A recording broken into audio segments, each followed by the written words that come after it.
हाँ जी दोस्तों, क्या हाल चाल है। आज है संडे और हम आपको लेके जाएंगे एक स्पेशल जगह पे। आज हम जाएंगे शूटिंग रेंज पे।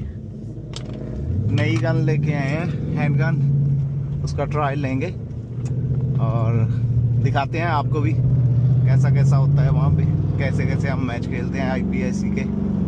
चलो बने रहिए, वहाँ हम जाके दिखाते हैं। Okay bye.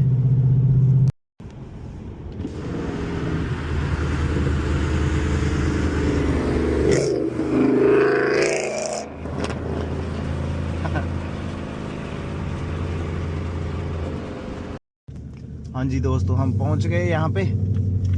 ये है वैन डेमेंस पिस्टल क्लब। दिखाते हैं आपको। चलते हैं रेंज पे, टेस्ट करेंगे गन पहले और फिर पड़ेंगे पटाखे पटाखे। फिर मैच भी है आज। ओके बाय, मिलते हैं, बने रहिए वीडियो पे। लो जी, रेडी हो रहे हैं।